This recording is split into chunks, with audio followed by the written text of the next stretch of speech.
every now and again something will happen that I need to do a video on there and then. Like I say, my boys are off school at the moment, so I just take it where I can get it, and they've gone to the park, so here I am. One thing I have been wanting to do in a while, a couple of weeks ago, it was Apocalypse Week on Sci-Fi. Such a child.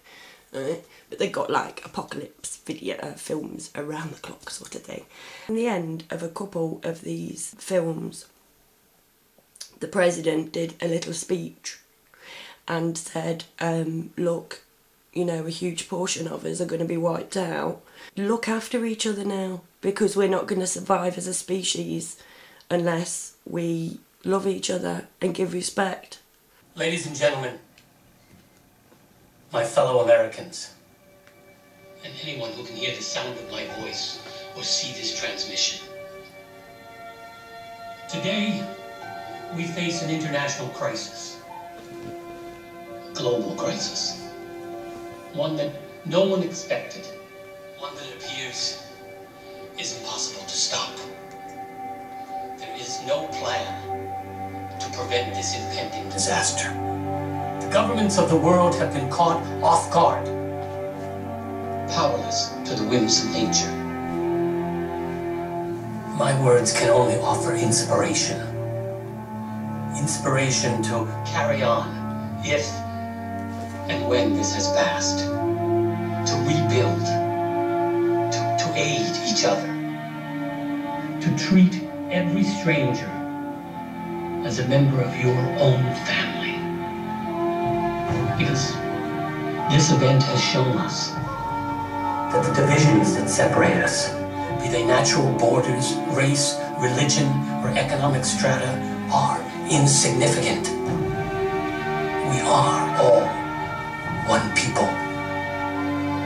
And tonight, and in our future, we will all need each other if our species is to survive. And it's like, duh-duh! That is the advice we should be heeding now. We've not been allowed to be. We have been bred by bad people who, to tell the truth, right, to be honest, to love, to care, to share, to give, in our current society, in the way we are bred to behave, is seen as weakness. And I can tell you for absolute fact that they are lying. Because for a couple of years, I've been doing it the other way. What if I'm not meant to be what they tell me I'm meant to be? And yes, I was different before. I have changed. It has been tough. I ain't anywhere near completion, because there is no completion. It's a constant working on you. As long as everybody who comes into contact with me knows that what they're receiving is my truth, right? Then they can take that and make an educated decision on the things that I've done. If I just go and, you know, make shit up all over the show and exaggerate things and all this sort of thing, the way that we are bred to behave, the way that it's seen as okay to behave, the way that they act in the soaps, nasty, snipey, vicious, I could tell you for now that if you stop doing that and start being nice, it is not weak at all. And we are meant to not talk to each other about these things. That's why there are so many divides. You've not just got a rich-poor divide, a punk-goth divide. You've got a black-white divide. You've got a smoker-non-smoker divide. There are so many things that are subtly built into our education system and through our media. The things that we see every day, the things that stick in there, no matter how much you laugh at it, it does not mean that it's not true. And this is where our work needs to be put in. These people who have the lot and are spending it on war, while we're all bloody worried about our carbon footprint, and we do feel guilty for our own carbon footprint, right? But whilst we're doing that, the people who have all of the earthly resources and manpower at their disposal, they're firing hundreds of bombs off a day, definitely thousands of bullets, but I should imagine hundreds of bombs at a huge expense, right, and huge cost to our home planet. We all live here, and every single one of us is born the same, naked, alone, with our own two hands and the earth's bounty to make things with those two hands. That is what we all have, and we have never behaved like that because in the beginning a group of very, yes they were, you know, royal families and whatever, the church, you know, they were gifted, they were left with secrets.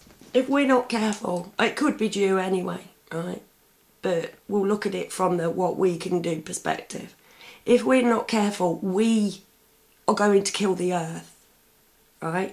And it's not because we run too much water or leave our lights on or anything like that. It's because people are setting off bombs all the time, firing rockets off the planet. We're spending more of our earthly resources and manpower having a little spin round Saturn than making our earth inhabitable for its inhabitants.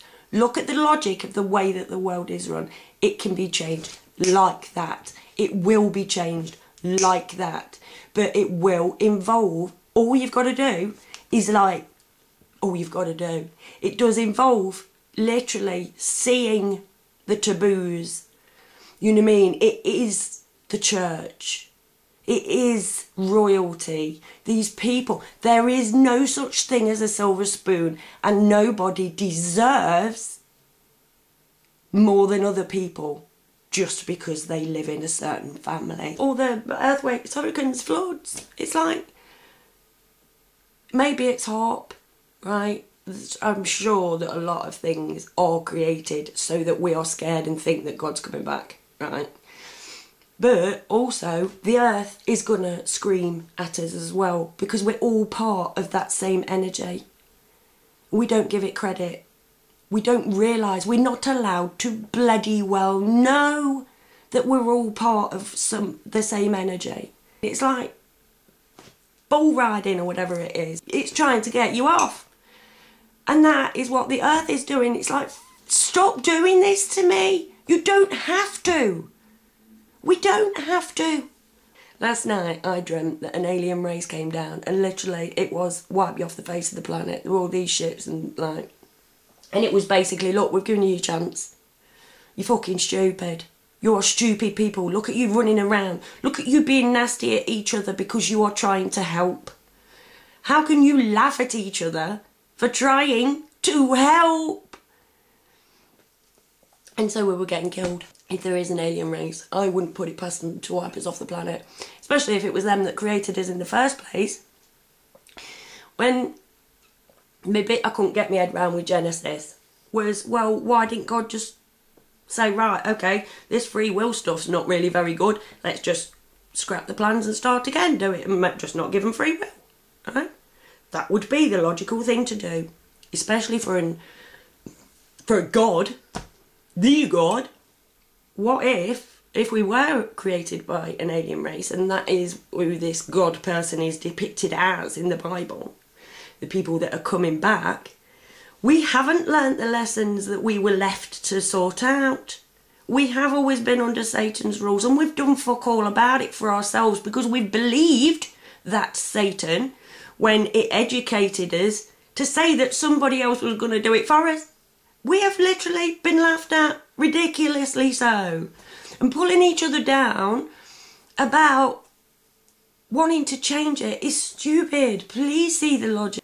Once we swallow that pill, which literally I know is a tough one to take, you know, it is difficult, but once we do that, oh my word, we really are wasting so much time.